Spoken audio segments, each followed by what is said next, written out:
السلام علیکم ورحمۃ اللہ وبرکاتہ۔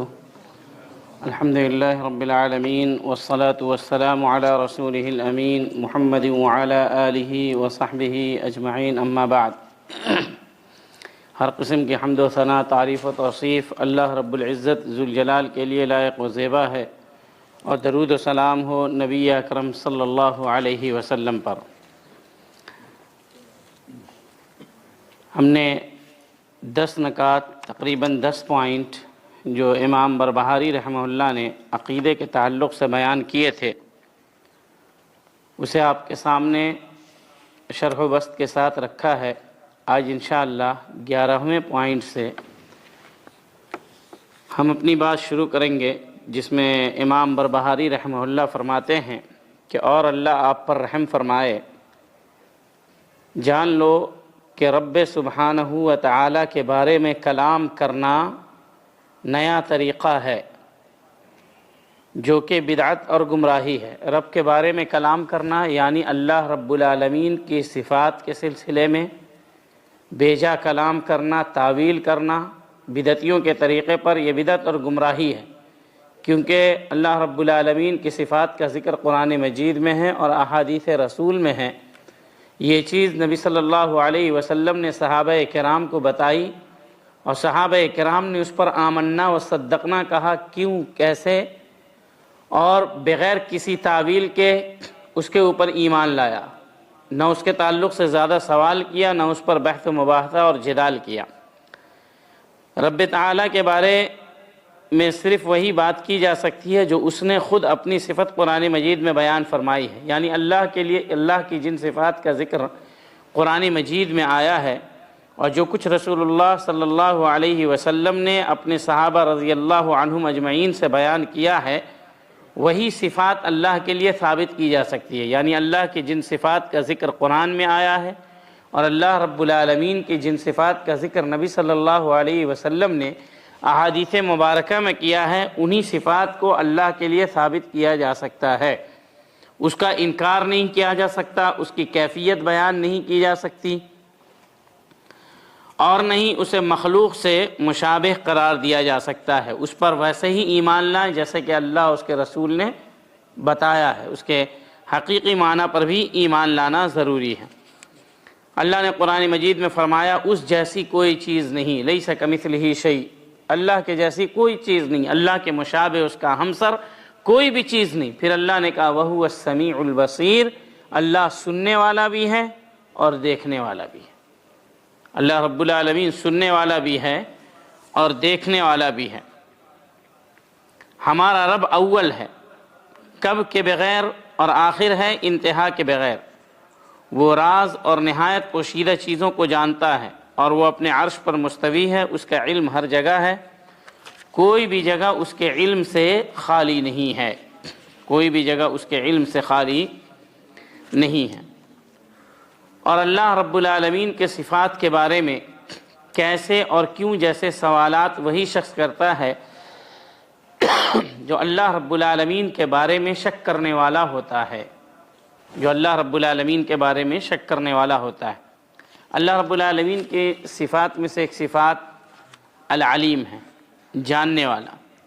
بندہ بھی العلیم ہے، لیکن اللہ رب العالمین کے جاننے میں اور بندے کے جاننے میں زمین و آسمان کا فرق ہے۔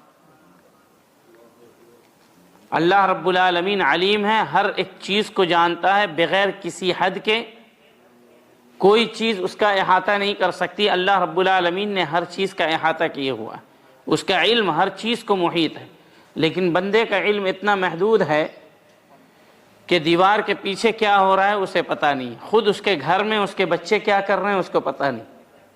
تو اگر بندہ بھی علیم، بندہ کا نام بھی، اس کی صفت بھی علیم ہے، جاننے والا، اور اللہ کی صفت بھی علیم ہے، تو صرف نام ایک جیسا ہے، حقیقت میں مشابہ نہیں۔ اب جیسے مثال کے طور پر ہم لوگوں کے پاس بھی چہرہ ہے، اور جانور جو ہوتے ہیں، جتنے بھی جانور ہیں، ان کے پاس بھی چہرہ ہے۔ ہمارا چہرہ اور ہمارے پاس چہرہ ہونا اور ان کے پاس چہرہ ہونا، جانوروں کے پاس، کیا اس سے یہ لازم آتا ہے کہ انسان اور جانور ایک ہے؟ کیونکہ دونوں کے پاس چہرہ ہے، اس کے پاس جو چہرہ ہے اس کا ہے، اور اس کے مطابق ہے، اور انسان کے پاس جو چہرہ ہے اس کے مطابق ہے۔ تو اللہ رب العالمین کی جو صفات ہیں اس کے لائق ہے، جس طریقے سے اللہ رب العالمین نے بیان کیا وہ اسی طریقے سے جو اس کی ذات اور اس کے عظمت کے لائق ہے۔ اس کی کیفیت کو کوئی بیان نہیں کر سکتا، اس کی صفات کو، اللہ رب العالمین کی صفات کو بندوں کے صفات پر قیاس نہیں کیا جا سکتا۔ ہمارے پاس بھی ہاتھ ہے، جانوروں کے پاس بھی ہاتھ ہوتا ہے، دونوں کے ہاتھ میں فرق ہوتا ہے کہ نہیں؟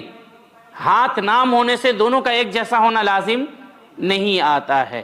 تو اللہ رب العالمین نے کہا اس جیسی کوئی چیز نہیں، اللہ کے جیسی کوئی چیز ہو ہی نہیں سکتی، نہ اس کے برابر نہ اس کے ہمسر کوئی چیز ہو سکتی ہے۔ اور اللہ سننے والا بھی ہے، اللہ کی صفت سننا ہے، اللہ رب العالمین کی صفت جاننا بھی ہے۔ تو اللہ کے لیے جو صفات ثابت ہوئی ہیں ہم اس کو اللہ کے لیے ویسے ہی ثابت کریں گے جیسا کہ اللہ رب العالمین نے اور نبی صلی اللہ علیہ وسلم نے ثابت کیا ہے۔ اس کی کیفیت بیان نہیں کریں گے، اس کی تشبیہ، اس کو تشبیہ نہیں دیں گے، نہ ہی اس کا انکار کریں گے۔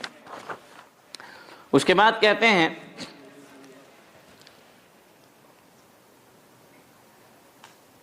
کہ اللہ رب العالمین کا کلام منزل من اللہ ہے، قرآن کریم اللہ کا کلام ہے، اس کا نازل کردہ اور اس کا نور ہے۔ نور قرآن مجید کی صفت ہے، کیونکہ قرآن اللہ کی جانب سے ہے، اور جو اللہ کی جانب سے ہو وہ مخلوق نہیں ہو سکتی۔ اللہ کا کلام ہے، اللہ رب العالمین کا کلام مخلوق نہیں ہو سکتا۔ امام مالک ابن انس، امام احمد ابن حنبل اور دونوں کے پہلے اور بعد کے علماء و ائمہ رحمہم اللہ نے ایسا ہی فرمایا ہے، اس بارے میں بیجا تکرار کرنا کفر ہے۔ تو قرآن مجید اللہ رب العالمین کا کلام ہے، اور اللہ کا کلام اللہ کی صفت ہے، اللہ کا کلام مخلوق نہیں ہے۔ اللہ رب العالمین کا کلام اللہ رب العالمین کی صفت ہے، اور اس سلسلے میں پتہ ہے فتنہ خلق قرآن کے وقت میں کس قدر مسلمانوں کو آزمائشوں سے گزرنا پڑا۔ امام احمد رحمہ اللہ نے کتنے سال جیل کے اندر گزارے، اور کس قدر کیسا سلوک کیا گیا، کتنی اذیتیں دی گئیں، صرف اسی ایک مسئلے کے خاطر انہوں نے تمام تر تکلیف کو اور اذیتوں کو برداشت کیا تاکہ یہ عقیدہ ختم نہ ہونے پائے، اور اسی عقیدے میں ثابت قدم رہنے کی وجہ سے کہ قرآن مجید اللہ کا کلام ہے، مخلوق نہیں ہے، اللہ رب العالمین نے انہیں اس قدر سربلندی اور سرفرازی عطا کی۔ تو جو انسان ثابت قدم رہتا ہے اپنے عقیدے پر، اس عقیدے پر جو کتاب اللہ سنت رسول میں ہے، اور جسے نبی صلی اللہ علیہ وسلم نے صحابہ کرام کو سکھایا ہے، تو عاقبت اسی کی ہوتی ہے، دنیا اور آخرت دونوں میں اس کی عاقبت بہتر ہوتی ہے، اور اللہ رب العالمین ہر قسم کی چیزوں سے اس کی حفاظت کرتا ہے۔ تو اس سلسلے میں بیجا تکرار کرنا کفر ہے۔ اس کے بعد کہتے ہیں نمبر 14، اور قیامت کے دن اللہ کے دیدار پر ایمان رکھنا کہ اہل ایمان اللہ تعالیٰ کو اپنے ماتھے کی نگاہوں سے دیکھیں گے۔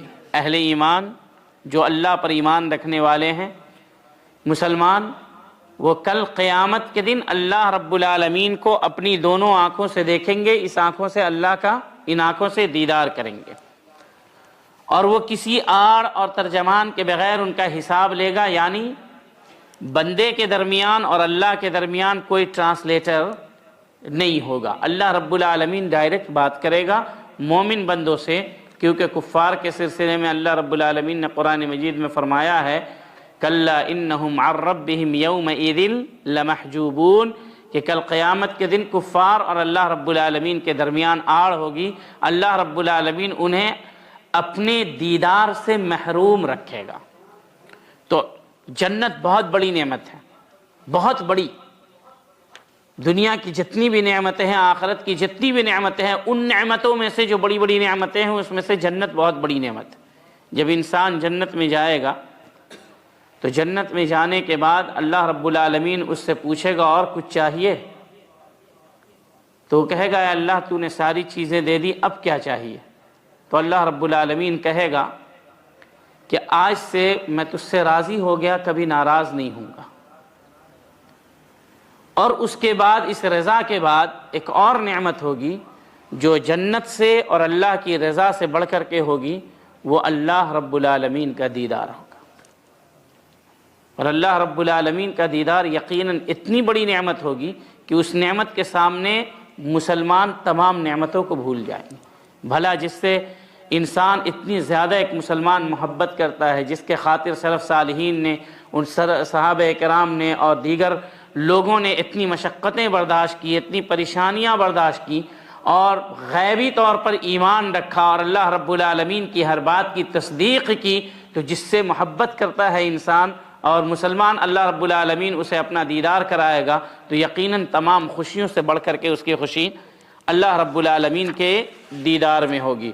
اس لیے نبی صلی اللہ علیہ وسلم کہا کرتے تھے اللہم انی اسألک لذۃ النظر الی وجہک الکریم، کہ اللہ رب العالمین ہم تجھ سے دعا کرتے ہیں کہ تو ہمیں اپنے چہرہ شریفہ کا دیدار کرا۔ اور اہل جنت سے اللہ رب العالمین کہے گا کیا تم لوگ راضی ہو گئے؟ تو وہ کہیں گے کہ ہم کیوں نہیں راضی ہوں گے؟ تو اللہ رب العالمین کیونکہ تو نے ہمیں ہر چیز دے دی اور تو اپنی مخلوقات میں سے ساری چیز دے دی، تو اللہ رب العالمین کہے گا میں اس سے افضل چیز تم کو دوں گا، آج کے بعد سے میں تمہارے اوپر کبھی بھی ناراض نہیں ہوں گا، آج میں تم سے راضی ہو گیا۔ اس کے بعد اللہ رب العالمین کہے گا تمہیں اور کچھ چاہیے؟ تو وہ کہیں گے، اہل جنت کہیں گے کیا تو نے ہمارے چہرے کو منور نہیں کیا؟ کیا تم نے ہمیں جنت میں داخل نہیں کیا، جہنم سے نجات نہیں دیا؟ تو پھر اللہ رب العالمین اپنے حجاب کو ہٹائے گا، چنانچہ جب وہ اللہ کا دیدار کریں گے تو اللہ کے دیدار سے بڑھ کر کے محبوب اور بہتر اہل جنت کی نگاہوں میں کوئی چیز نہیں ہوگی۔ تو یہ اللہ رب العالمین کا دیدار، اس کے اوپر ایمان رکھنا لازم ہے، یہ عقیدے کا حصہ ہے۔ معتزلہ نے اور بہت سارے فرقے نے اس کا انکار کیا ہے کہ اللہ رب العالمین کی رؤیت اور دیدار نہیں ہو سکتی۔ تو بعض سلف کہتے ہیں کہ تم نے دنیا میں انکار کیا ہے، اللہ تمہیں آخرت میں بھی اس دیدار سے محروم رکھے۔ اور قیامت کے دن ترازو پر ایمان رکھنا ہے، قیامت کے دن ترازو پر بھی ایمان رکھنا ہے، میزان ترازو۔ قیامت کے دن اللہ نے کہا وَنَضَعُ الْمَوَازِينَ الْقِسْطَ لِيَوْمِ الْقِيَامَةِ، کہ قیامت کے دن ہم ترازو رکھیں گے اور کسی کے اوپر کچھ بھی ظلم نہیں کیا جائے گا۔ اگر کسی نے رائے کے برابر بھی عمل کیا ہوگا تو اس کو تول کر کے اس کے برابر اس کو اجر و ثواب دیا جائے گا۔ اتنا سا بھی اگر کوئی ظلم کیا ہوگا تو اس ظلم کا بدلہ اس سے لیا جائے گا، اور اللہ کے حق میں سے ہوگا تو اللہ چاہے معاف کرے اور اللہ چاہے تو اسے سزا دے دے۔ اللہ نے کہا والوزن یومئذ الحق، ترازو جو ہے، وزن جو ہے قیامت کے دن حق ہے۔ تو میزان اس کے دو پلڑے ہوں گے اور اس کی لسان بھی ہوگی۔ لسان مطلب وہ بیچ کا جو کانٹا ہوتا ہے نا، جو دائیں بائیں ہوتا رہتا ہے وزن کی وجہ سے، اسی کو ترازو کی زبان یا لسان کہتے ہیں۔ تو ترازو باضابطہ ہوگا جس کے اندر بندے کے نامہ اعمال، جسے جسم کی شکل دی جائے گی اور اس کو تولا جائے گا۔ ابھی کل گزری ہے بات کہ وہ ایک شخص تھا جس کے پاس 99 گناہوں کا دفتر تھا اور صرف ایک بطاقہ تو توحید تھا، توحید کا کارڈ تھا۔ توحید کا کارڈ ایک پلڑے میں رکھا گیا، 99 گناہوں کا دفتر دوسرے پلڑے میں رکھا گیا، تو توحید والا پلڑا جھک گیا، وزنی ہو گیا۔ اسی طریقے سے صحیح بخاری کی آخری حدیث ہے، نبی صلی اللہ علیہ وسلم نے فرمایا کلمتان حبیبتان الی الرحمن خفیفتان علی اللسان ثقیلتان فی المیزان، کہ دو کلمے اللہ رب العالمین کو بہت پسند ہیں، زبان پر ہلکے ہیں لیکن وزن کے اعتبار سے قیامت کے دن میزان میں بڑے بھاری ہوں گے۔ وہ کون ہیں؟ سبحان اللہ وبحمدہ سبحان اللہ العظیم۔ تو قیامت کے دن میزان اور ترازو قائم کیا جائے گا، اس پر ایمان لانا ضروری ہے۔ اس میں خیر و شر دونوں کو وزن کیا جائے گا، جیسے کہ کل بات آئی 99 گناہوں کا دفتر تھا، اس کو وزن کیا گیا، ایک طرف نیکی کے طور پر توحید کا کارڈ تھا، اس کو وزن کیا گیا۔ عذاب قبر پر بھی ایمان لانا ہے۔ عذاب قبر کے بہت سارے لوگ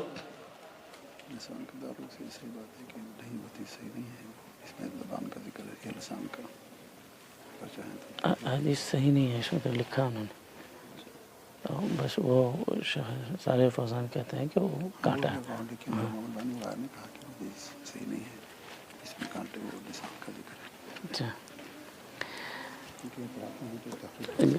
تو اس حدیث کے اندر جو ذکر ہے والایمان بالمیزان یوم القیامت یوزن فیہ الخیر والشر لہو کفتان ولسان، کہ میزان کا 2 پلڑا ہوگا اور اس کی ایک لسان ہوگی، کانٹا ہوگی، تو کانٹے سے مراد جیسا کہ میں نے کہا کہ وہ بیچ والا جو ہوتا ہے جو دائیں بائیں ہوتا ہے، لیکن جس حدیث میں اس کا ذکر آیا شیخ نے اضافہ کیا ہے جزا اللہ خیرہ کہ اس لفظ کا اضافہ جو ہے وہ صحیح نہیں ہے، اس سندن وہ حدیث جس میں لسان کا ذکر ہے وہ صحیح نہیں ہے۔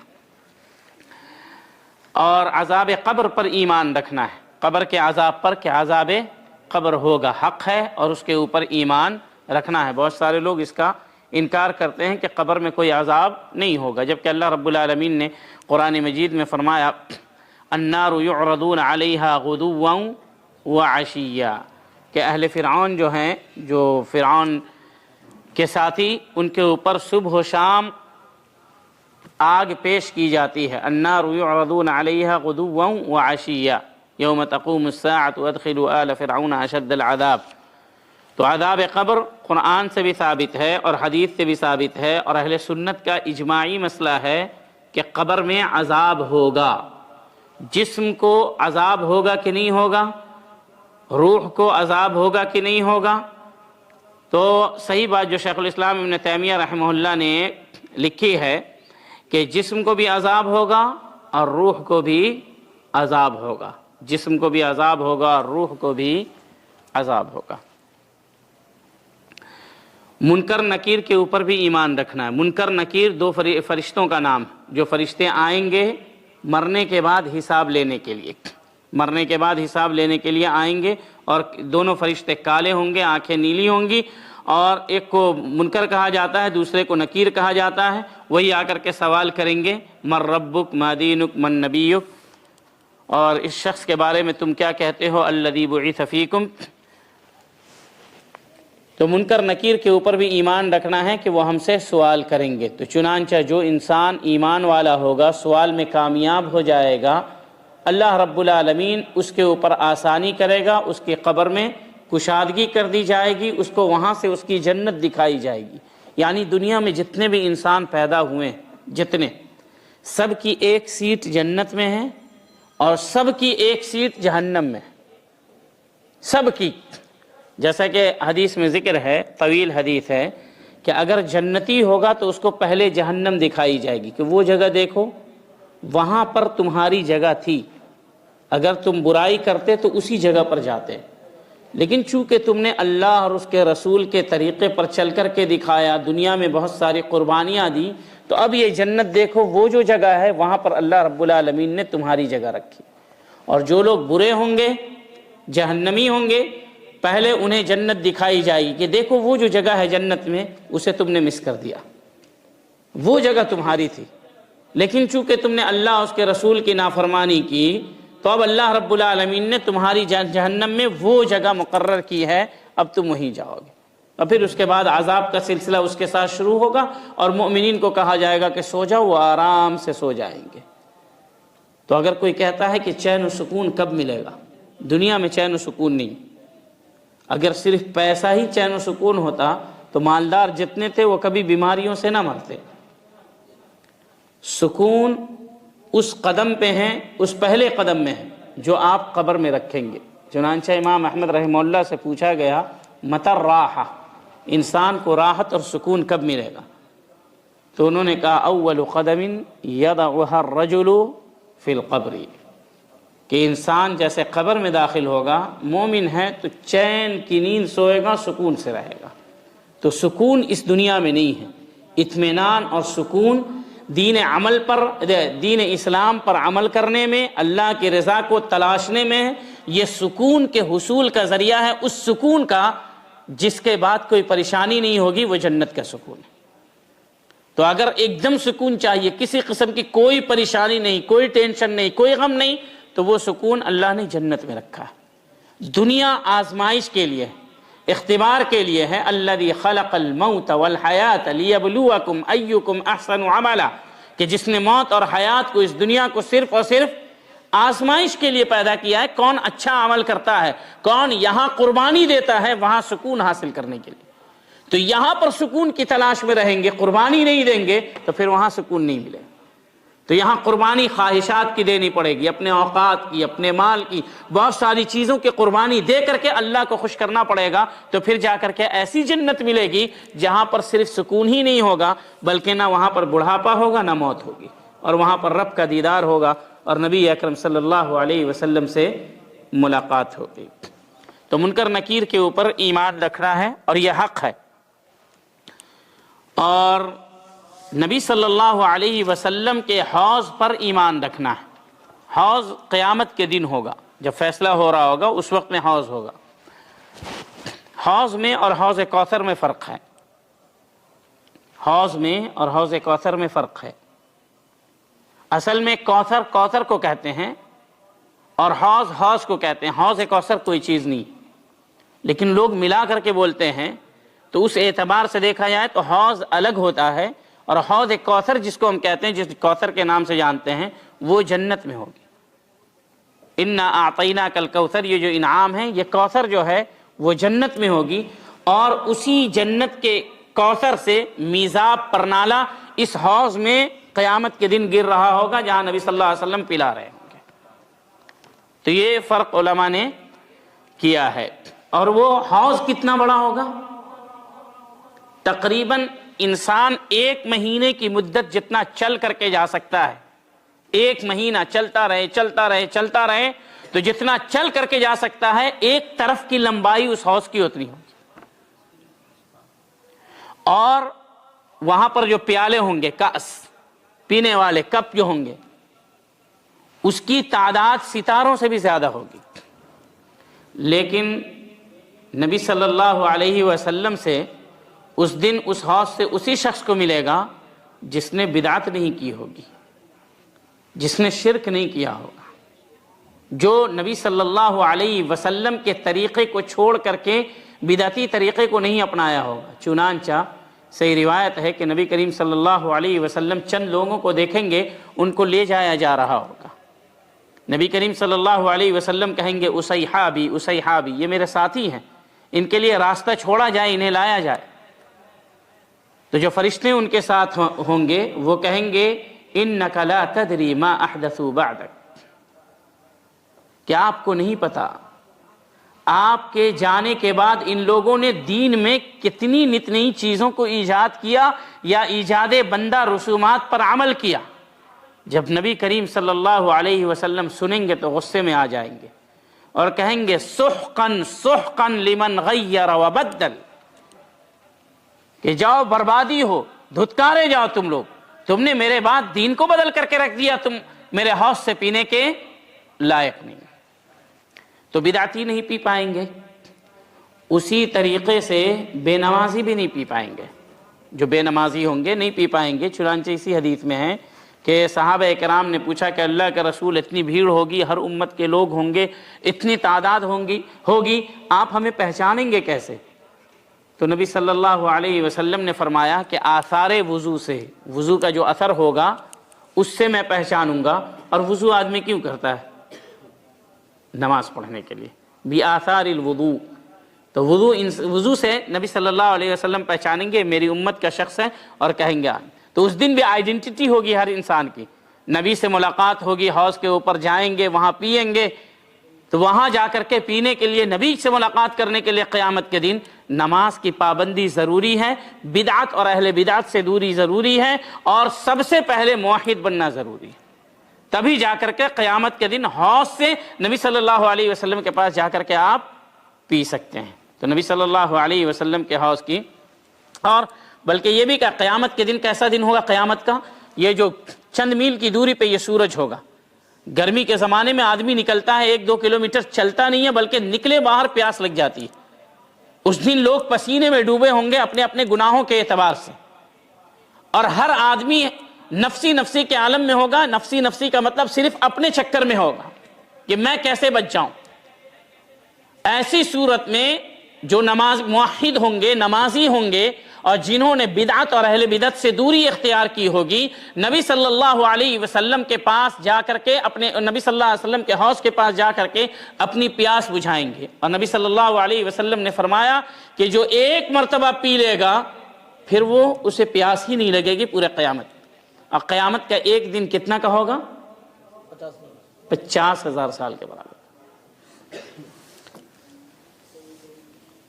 اور رسول اللہ صلی اللہ علیہ وسلم کے حوض پر ایمان رکھنا. ہر نبی کا حوض ہوگا سوائے صالح علیہ السلام. یہ حدیث صحیح نہیں ہے، یہ جو اضافہ ہے یہ صحیح نہیں ہے کہ صالح علیہ السلام کا حوض نہیں ہوگا کیونکہ ان کی اونٹنی کے لیے حوض تھا. تو یہ اضافہ صحیح نہیں ہے. صحیح بات یہ ہے کہ سارے نبیوں کے لیے حوض ہوگا. نبی صلی اللہ علیہ وسلم کے حوض کی خصوصیت یہ ہوگی کہ اس کا میزاب کوثر سے آ رہا ہوگا. اس کے بعد جن امور پر ایمان لانا ہے اس میں نبی صلی اللہ علیہ وسلم کی سفارش بھی ہے کہ نبی صلی اللہ علیہ وسلم گنہگاروں کے لیے سفارش کریں گے. اس شفاعت یا سفارش کا انکار خوارج اور معتزلہ کرتے ہیں. خوارج اور معتزلہ شفاعت کو مانتے ہی نہیں ہیں. کیوں؟ کیونکہ ان دونوں کا عقیدہ یہ ہے، خوارج کا اور معتزلہ کا، کہ اگر کوئی انسان گناہ کر لے تو خوارج کہتے ہیں کہ وہ دائرہ اسلام سے خارج ہو جاتا ہے اور ہمیشہ ہمیشہ جہنمی ہو جاتا ہے. اور معتزلہ کہتے ہیں کہ وہ دائرہ اسلام سے نکل جاتا ہے، منزلہ بین المنزلتین رہتا ہے، لیکن آخرت میں نتیجے کے اعتبار سے وہ جہنم میں ہوگا اور نبی کی شفاعت کا انکار کرتا ہے. نبی صلی اللہ علیہ وسلم کی شفاعت کسے ملے گی؟ نبی صلی اللہ علیہ وسلم نے فرمایا، صحیح حدیث ہے، لِكُلِّ نَبِيٍّ دَعْوَةٌ مُسْتَجَابَةٌ، کہ ہر نبی کو اللہ رب العالمین نے نبی کی شفقت دیکھے، ان کی ہمدردی مہربانی اپنی امت کے لیے دیکھے، کہ نبی کریم صلی اللہ علیہ وسلم نے فرمایا کہ اللہ رب العالمین نے ہر نبی کو ایک ایسی دعا کا حق دیا تھا کہ وہ جب وہ دعا کریں ان کی وہ دعا گارنٹیڈ قبول ہوگی. اس دعا کے قبولیت کی ضمانت تھی. ایک دعا ایسی دی تھی. نبی صلی اللہ علیہ وسلم نے فرمایا فَتَعَجَّلَ كُلُّ نَبِيٍّ دَعْوَتَهُ، تو جتنے بھی انبیاء آئے ہیں ہر نبی نے اپنی اس دعا کا استعمال اس دنیا میں کر لیا. اس کے بعد نبی صلی اللہ علیہ وسلم فرماتے ہیں وَإِنِّي اخْتَبَأْتُ دَعْوَتِي شَفَاعَةً لِأُمَّتِي يَوْمَ الْقِيَامَةِ، لیکن میں نے اس دعا کو چھپا کر کے اپنی امت کے لیے رکھا ہے جس کا استعمال میں قیامت کے دن کروں گا. فَهِيَ نَائِلَةٌ إِن شَاءَ اللَّهُ لِمَن مَّاتَ لَا يُشْرِكُ بِاللَّهِ شَيْئًا، اور اس دعا کے اندر ہر وہ شخص داخل ہو جائے گا جس نے اللہ کے ساتھ کسی کو شریک نہیں ٹھہرایا ہوگا. تو یہ نبی صلی اللہ علیہ وسلم نے ایک حدیث میں کہا کہ جتنا مجھے تکلیف دی گئی ہے کسی اور کو اس دنیا میں نہیں دی گئی. پھر بھی نبی صلی اللہ علیہ وسلم نے اپنی امت کے خلاف اس دعا کو استعمال نہیں کیا. نوح علیہ السلام نے استعمال کیا، لوط علیہ السلام نے استعمال کیا، دیگر نبیوں نے استعمال کیا. نبی صلی اللہ علیہ وسلم نے کہا مجھے جتنی تکلیف دی گئی کسی اور کو نہیں دی گئی. پھر بھی نبی صلی اللہ علیہ وسلم نے کہا میں نے اپنی امت کے لیے دعا کو چھپا کر کے بچا کر کے رکھا ہے تاکہ میں کل قیامت کے دن شفاعت کروں اور میری امت کے زیادہ سے زیادہ لوگ جنت میں اس شفاعت کی وجہ سے، اس دعا کی وجہ سے جا سکیں. نبی صلی اللہ علیہ وسلم امت کے لیے اتنے فکر مند تھے کہ زیادہ سے زیادہ وہ جنت میں داخل کرنا چاہتے تھے، اور ہم اتنے بے فکر ہیں کہ نبی صلی اللہ علیہ وسلم کی سنت چھوٹ جاتی ہے، ان کی اطاعت بہت سارے کاموں میں مفقود ہوتی ہے اور ہمیں کوئی پرواہ نہیں ہوتی. تو ظاہر سی بات ہے جو نبی سے جتنی سچی محبت کرے گا، جتنی نبی صلی اللہ علیہ وسلم کی اطاعت و بندگی کرے گا، اسے نبی صلی اللہ علیہ وسلم کی شفاعت نصیب ہوگی. شفاعت کے کئی اقسام ہیں، اور اس میں سب سے پہلے شفاعت عظمیٰ ہے. شفاعت عظمیٰ کس کو کہتے ہیں؟ کہ قیامت کے دن اللہ رب العالمین بہت غصے میں ہوگا اور اتنا غصہ کبھی نہیں ہوا ہوگا. امت انتظار میں ہوگی، جیسا کہ ابھی بات گزر چکی ہے کہ سورج آسمان سے پورا نیچے چلا آئے گا، انسان کے سروں پر ہوگا، سب گرمی سے پریشان ہوں گے، پسینے میں ڈوب رہے ہوں گے. ہر آدمی یہ چاہے گا کاش اللہ فیصلہ شروع کرتے. کوئی نوح علیہ السلام کے پاس جائیں گے، کوئی پھر ابراہیم علیہ السلام کے پاس، تمام نبیوں کے پاس جائیں گے. سب نبی کہیں گے کہ آج اللہ کسی کی نہیں سنے گا، سب کہیں گے نفسی نفسی. تمام نبی معذرت کر لیں گے پوری امت سے. اخیر میں سید المرسلین خاتم النبیین محمد الرسول اللہ صلی اللہ علیہ وسلم کے پاس جب لوگ آئیں گے تو نبی صلی اللہ علیہ وسلم کہیں گے نعم انا لہا، یہ شفاعت، اس شفاعت کا حق مجھے ہے۔ پھر جائیں گے اور جا کر کے فوراً نہیں کہیں گے اللہ آپ فیصلہ کر دیجئے، اللہ رب العالمین کی بندگی کریں گے۔ اس کو کہتے ہیں اللہ کا احترام، اللہ رب العالمین کی تعظیم، کہ جائیں گے اور سجدے میں گر پڑیں گے اور کہیں گے، نبی صلی اللہ علیہ وسلم نے فرمایا کہ میں اللہ کی تعریف کرتا جاؤں گا اور اللہ مجھے ایسے ایسے کلمات کا الہام کرے گا جس کلمات کا میں نے استعمال دنیا میں نہیں کیا ہوگا۔ اس کے بعد اللہ رب العالمین کہے گا ارفع رأسک وسل تعطى واشفع تشفع، کہ آپ اپنے سر کو اٹھائیں اور جو مانگنا ہے آپ مانگے، آپ کو دیا جائے گا، اور جو سفارش کرنی ہے آپ کیجئے، آپ کی سفارش قبول کی جائے گی۔ تو پھر نبی صلی اللہ علیہ وسلم کہیں گے کہ اے اللہ تیرے یہ بندے فیصلے کے انتظار میں ہیں، اب اپنے بندوں کا فیصلہ شروع کر۔ تو اس کو کہتے ہیں شفاعت عظمیٰ، کہ جو کوئی نہیں کر پائیں گے اللہ رب العالمین وہ حق نبی صلی اللہ علیہ وسلم کو دے گا، اور نبی صلی اللہ علیہ وسلم اللہ رب العالمین سے گزارش کریں گے سجدہ کرنے کے بعد، عبادت کرنے کے بعد، دعائیں کرنے کے بعد، اللہ کی تعریف کرنے کے بعد، تو اللہ رب العالمین ان کو یہ حق دے گا۔ تو یہ پہلی سفارش ہوگی۔ دوسری قسم کی سفارش ہوگی کہ اللہ رب العالمین کہ سفارش کریں گے نبی صلی اللہ علیہ وسلم کہ اللہ اہل جنت کو تو جنت میں داخل کر دے۔ تیسری سفارش ہوگی کہ اپنے چچا کے لیے کریں گے، چچا کے لیے جو ایک دم جہنم کے نچلے درجے میں ہوتے، لیکن نبی کی شفاعت سے، نبی کی سفارش سے وہ انہیں جہنم کے اوپر والے درجے میں، نچلے درجے میں کفار اور منافقین ہوں گے، اوپر والے درجے میں رکھا جائے گا، جو نچلے درجے کے مقابلے میں جہاں پر کم عذاب ہوگا اور سختی کم ہوگی۔ چوتھی سفارش ہوگی کہ نبی صلی اللہ علیہ وسلم اپنی امت کے ان لوگوں کے لیے کریں گے جو لوگ جنت میں بغیر حساب و کتاب کے داخل ہوں گے، یہ نبی صلی اللہ علیہ وسلم چوتھی سفارش کریں گے۔ اور پانچویں سفارش وہ ہوگی کہ جو نبی صلی اللہ علیہ وسلم ایسے لوگوں کے لیے کریں گے، نبی صلی اللہ علیہ وسلم، یہ چار سفارش جو ہے وہ نبی صلی اللہ علیہ وسلم کے ساتھ خاص ہے۔ یہ چار سفارش جو ہے نبی صلی اللہ علیہ وسلم، بلکہ 5 سفارش نبی صلی اللہ علیہ وسلم کے ساتھ خاص ہے۔ اس کے بعد تمام لوگوں کو سفارش کا حق ملے گا، خاص کر کے جو مومنین رہیں گے، صالحین رہیں گے، تمام انبیاء سفارش کریں گے، اور جو لوگ جن کا فیصلہ جہنم میں جانے کا ہو چکا ہوگا، نبی صلی اللہ علیہ وسلم ان کے لیے سفارش کریں گے کہ اللہ تو معاف کر دے اور انہیں جنت میں داخل کر دے۔ پھر کچھ لوگ جہنم میں جا چکے ہوں گے، نبی صلی اللہ علیہ وسلم ان کے لیے سفارش کریں گے کہ اللہ جو لوگ موحدین ہیں انہیں نکال کر کے تو جنت میں داخل کر دے۔ تو نبی صلی اللہ علیہ وسلم آخر حد تک کوشش کرتے رہیں گے کہ اپنی امت کو بچا لیں، لیکن ان کے لیے جو لوگ موحدین ہوں گے، جنہوں نے اپنے دامن کو شرک سے آلودہ نہیں کیا ہوگا۔ شفاعت کے لیے 2 شرطیں جس کے لیے آپ سفارش کر رہے ہیں، اللہ رب العالمین راضی ہو اس سے، اور اللہ کس سے راضی ہوتا ہے؟ جو موحد ہوتے ہیں، جو موحد ہوتے ہیں، اور اللہ رب العالمین اجازت بھی دے، اللہ رب العالمین اس کے لیے اجازت بھی دے۔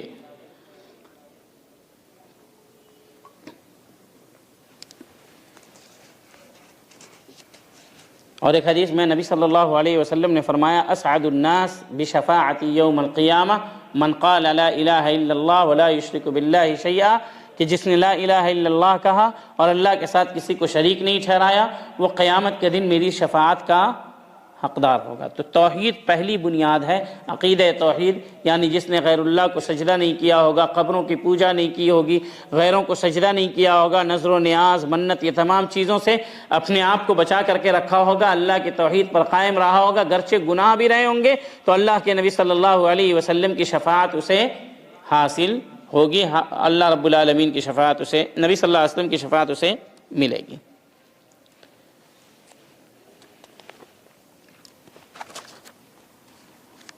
قیامت کے دن اور پل صراط پر گناہگار اور خطاکاروں کے حق میں رسول اللہ صلی اللہ علیہ وسلم کی سفارش پر ایمان رکھنا، لوگوں کو جہنم سے نکلوائیں گے، ہر ایک نبی کو سفارش کی اجازت ملے گی، اسی طریقے سے صدیقوں، شہداء اور صالحین کو بھی، اور اس کے بعد اللہ تعالیٰ کا جس کے لیے وہ چاہے گا خوب فضل و کرم ہوگا، جس کے نتیجے میں لوگ جہنم سے نکلیں گے بعد ازیں کے جل کر کوئلہ ہو چکے ہوں گے۔ ایمان رکھنا ہے کس پر؟ پل صراط پر، جسے پل صراط کہتے ہیں، اب وہ پل صراط کیا ہوگا؟ جہنم کے اوپر ایک پل ہوگا، جہنم کے اوپر ایک پل ہوگا جو بال سے بھی باریک ہوگا اور تلوار سے بھی تیز ہوگا اور نہایت اندھیرا ہوگا، ایک دم اندھیرا ہوگا، اور وہ جو پل ہوگا اس کے نیچے جہنم ہوگی اور اس کے دونوں طرف بڑے بڑے کانٹے وغیرہ لگے ہوں گے، کلالیب، خطاطیف، جو لوگوں کو پکڑ کر کے کھینچیں گے، اور اس پر گزرنے والے کچھ لوگ بجلی کی چمک سے گزریں گے، کچھ لوگ پلک جھپکتے گزر جائیں گے، کچھ بجلی کی جیسی تیزی سے گزر جائیں گے، کچھ ہواؤں کی تیزی سے گزریں گے جیسے ہوا گزرتی ہے، کچھ گھڑ سوار کی تیزی سے گزریں گے، کوئی اونٹ کی طریقے سے چل چل کر کے جائے گا، کوئی آدمی عمل میں بہت کم ہوگا تو گھسٹ گھسٹ کر کے جائے گا، کچھ لوگ کے پاس بہت بدعمالیاں ہوں گی تو وہ کٹ کٹ کر کے وہاں پر گرتے چلے جائیں گے۔ یہاں پر کہیں گے صبر و کہیں گے ربی سلم سلم، اے اللہ تو سلامت رکھ سلامت رکھ، وَإِن مِّنكُمْ إِلَّا وَارِدُهَا، ہاں تم میں کا ہر کوئی وہاں پر وارد ہونے والا ہے۔ جب یہ آیت ایک صحابیہ نے سنا تو نبی صلی اللہ علیہ ان کو اشکال ہوا کہ کیسے ہر کوئی جہنم میں چلا جائے گا، مومنین بھی اور کیا کہتے ہیں کہ صدیقین بھی، شہداء بھی۔ تو نبی صلی اللہ علیہ وسلم نے فرمایا کہ وہ مرور ہوگا، اس کے اوپر سے جہنم کے اوپر سے گزرنا ہوگا، اور ربی سلم سلم، تو وہاں پر کون محفوظ رکھے گا؟ جتنے لوگ ہمارے پاس ہیں سب کے سب اپنا اپنا دیکھیں گے، وہاں پر وہی نیک اعمال جس کے کرنے سے ہم پیچھے رہتے ہیں، وہی نیک اعمال، وہی اللہ کی توحید، وہی نبی سے محبت، وہی نبی کی اطاعت، وہی نبی صلی اللہ علیہ وسلم کی سنت سے محبت، اس کی تطبیق اپنی زندگی میں، اس کی نشر و اشاعت، کل قیامت کے دن ہمیں وہاں کام آئے گی، وہاں پر ہمیں کام آئے گی۔ جیسا کہ اللہ نے کہا نورہم یسعی بین ایدیہم وبایمانہم، کہ پل صراط کے اوپر جو مومنین ہوں گے ان کے آگے آگے نور ہوگا، ایک دم تاریکی میں وہ چلتے جائیں گے، ان کے پیچھے پیچھے منافقین ہوں گے تو وہ کہیں گے کہ نقتبس من نورکم، تھوڑا تھوڑا ہم کو بھی نور دے دو، تم تو آگے آگے روشنی میں چل رہے ہو۔ تو کہیں گے جاؤ پیچھے جاؤ، جن لوگوں کے ساتھ رہتے تھے ان کے پاس جا کر کے تلاش کرو۔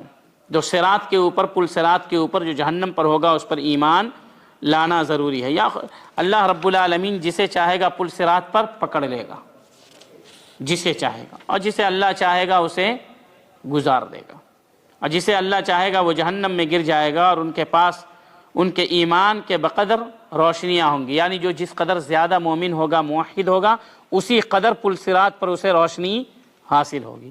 اور یہ حقیقت ہے، یہ نہیں کہ یہ تمثیلی چیز ہے ایسا ہوگا، یہ حقیقت ہے کہ وہ پل صراط ہوگا جو باریک سے بھی پتلا، یہ بال سے بھی باریک ہوگا اور تلوار سے بھی تیز ہوگا، بہت ہی تاریک ہوگا جس میں انسان خود کو نہ دیکھ سکے، اور وہاں پر انہی لوگوں کا گزر ہوگا یا گزر پائیں گے وہی لوگ جو لوگ موحد ہوں گے، نبی سے محبت کرنے والے ہوں گے، نیک اعمال کرنے والے ہوں گے، وہی گزر پائیں گے۔ بد اعمال، مشرکین، بدعتی، وہ سب کٹ کٹ کر کے نیچے گرتے جائیں گے یا بہت ہی مشقت کے ساتھ بد اعمال اس پل کو پار کر پائیں گے۔ مزید یہ کہ کہتے ہیں امام بربہاری رحمہ اللہ والایمان بالانبیاء، انبیاء کرام پر ایمان رکھنا ہے، جتنے بھی انبیاء آئے ان تمام پر ایمان رکھنا ہے کہ وہ اللہ کے نبی تھے، اللہ رب العالمین نے انہیں ذمہ داری دی تھی تبلیغ کی، ان کے پاس جبریل علیہ السلام آتے تھے۔ اب رسول اور نبی میں فرق یہ ہوتا ہے کیونکہ بعض نسخوں میں اس میں ہے والایمان بالانبیاء والرسل، بعض نسخے میں، یہاں پر نہیں ہے، بعض نسخے میں ہے۔ تو رسول اور نبی کے درمیان جو فرق ہوتا ہے جسے جمہور نے اختیار کیا ہے کہ رسول وہ ہوتے ہیں جن کی طرف فرشتے یعنی جبریل علیہ السلام بھی بھیجے جاتے ہیں اور ان کو ایک نئی شریعت بھی دی جاتی ہے، اور نبی وہ ہوتے ہیں جن کے پاس فرشتے آتے ہیں لیکن انہیں پچھلی شریعت کی تبلیغ کا ہی حکم ملتا ہے۔ یہ جمہور اہل علم اسی چیز کے قائل ہیں، یعنی یہی تفریق کے قائل ہیں۔ تو نبیوں پر ایمان رکھنا ہے، جتنے بھی نبی آئے۔ اب جن نبیوں کا تذکرہ قرآن اور حدیث میں آیا ہے ان کو ان کے نام سے ایمان رکھنا ہے کہ ہاں ابراہیم علیہ السلام تھے، نوح علیہ السلام تھے، ابراہیم علیہ السلام کی جو زندگی ہے قرآن مجید میں ذکر ہے، جس طریقے کا نوح علیہ السلام کی زندگی کا، ان کی دعوت کا جو ذکر ہے، ویسے ہی تفصیلی ایمان لانا ہے ان نبیوں پر جس طریقے سے ذکر ہے۔ ایمان تمام نبیوں پر لانا ہے، ہمارے نبی صلی اللہ علیہ وسلم پر بھی لانا ہے، لیکن عمل اپنی نبی کی شریعت پر کرنا ہے۔ تمام نبیوں پر ایمان لانا ہے، اجمالاً تفصیلاً جیسے حکم ہے ایمان لانے کا، لیکن عمل ہمیں اپنے نبی کی شریعت پر کرنا۔ تو تمام نبیوں پر ایمان لانے کا یہ مطلب بالکل بھی نہیں ہوا کہ ان کی شریعت آج بھی ویلڈ ہے، جیسے کہ بعض نصارہ کہتے ہیں کہ تمہیں تو پچھلے نبی پر، ہمارے نبی پر بھی ایمان لانے کا حکم ملا ہے، تم ہمارے نبی پر ایمان لاتے ہو، اس کا مطلب ہماری شریعت ویلڈ ہے، صحیح ہے؟ تو نہیں، شریعت ویلڈ نہیں ہو، منسوخ ہو چکی ہے ان پر ایمان لانے کا، کیونکہ وہ اللہ رب العالمین کے نیک بندے تھے، نبی تھے، رسول تھے، اس لیے اللہ نے حکم دیا، ہم ان پر ویسے ہی ایمان لاتے ہیں۔ لیکن نبی صلی اللہ علیہ وسلم کے آنے کے بعد جو شریعت ویلڈ ہوگی وہ شریعت اسلامیہ ہی ہوگی، اور ہر آدمی جو پچھلے نبی پر بھی ایمان رکھنے والا ہو، اس کو اگر جنت میں جانا ہے اور اللہ کے عذاب سے بچنا ہے تو نبی صلی اللہ علیہ وسلم پر ایمان لانا ضروری ہے، وہ بھی بالکل تفصیلی طور پر۔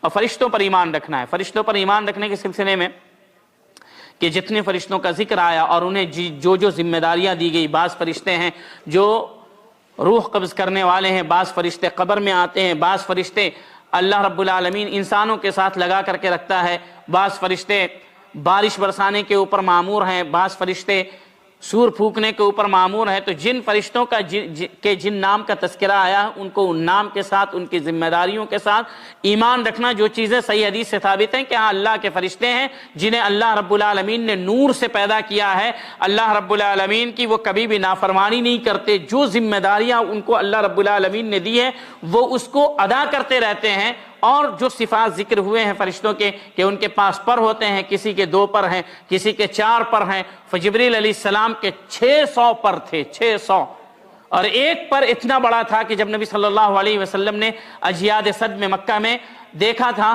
تو ایک پر نے پورے آسمان کو ڈھانپ رکھا تھا، اور 600 پر ہوں گے تو سوچے کیسے ہوں گے۔ تو فرشتے اللہ رب العالمین کی مخلوق ہیں جنہیں نور سے پیدا کیا گیا۔ لا یعصون اللہ ما امرہم ویفعلون ما یؤمرون، وہ اللہ کی کبھی بھی نافرمانی نہیں کرتے اور نہ اللہ کے آگے آگے بولتے ہیں۔ جس ذمہ داری کو اللہ نے انہیں سونپا ہے وہ اس ذمہ داری کو پوری طریقے سے ادا کرتے رہتے ہیں، نہ آگے بولتے ہیں نہ پیچھے ہٹتے ہیں، اللہ جیسے کہتا ہے ویسے ہی وہ کرتے رہتے ہیں۔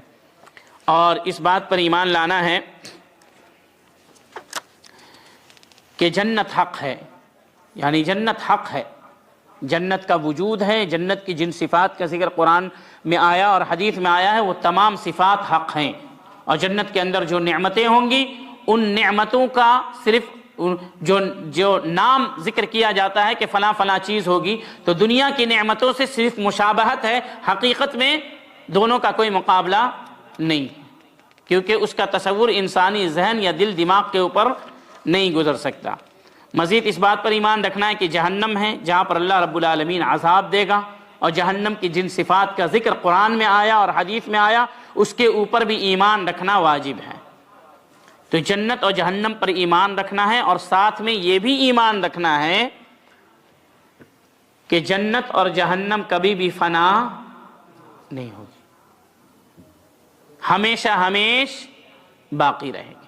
قیامت کے دن جب سارا فیصلہ ہو جائے گا تو جن مخلوقات کو بقا نہیں ہے اللہ رب العالمین اسے ختم کر دے گا، فنا کر دے گا، لیکن جن مخلوقات کو بقا اور دوام ہے اللہ رب العالمین کی مرضی سے وہ مخلوقات باقی رہیں گے، جس میں جنت بھی ہے اور جہنم بھی ہے۔ پتہ یہ چلا جنت و جہنم مخلوق ہے، اس کے اندر بہت ساری چیزیں ہیں جس کا ذکر قرآن اور حدیث کے اندر آیا، جنت کی نعمتوں کا تذکرہ آیا اور جنت کے دروازے کا تذکرہ آیا، اور کس طریقے سے جنتی جنت میں رہیں گے اور کس طریقے سے آلائشوں میں اور وہاں پر نعمتوں کے اندر رہیں گے، اسی طریقے سے جہنمی کس طریقے سے لے جائے جائیں گے، جہنم کے اندر کس قسم کا عذاب ہوگا۔ ان تمام چیزوں کے اوپر تفصیلی ایمان رکھنا ہے، تفصیلی ایمان رکھنا ہے، اور کبھی بھی جنت و جہنم فنا اور ختم نہیں ہوگی، ہمیشہ باقی رہے گی۔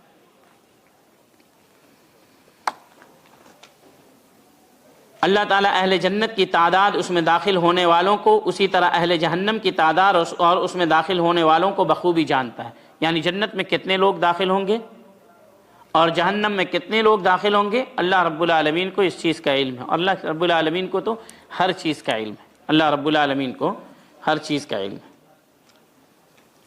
وہ دونوں کبھی فنا نہیں ہوں گے، بلکہ دونوں اللہ تبارک و تعالیٰ کے باقی رہنے کے ساتھ ساتھ ہمیشہ اور زمانے والوں کے زمانہ تک باقی رہیں گی۔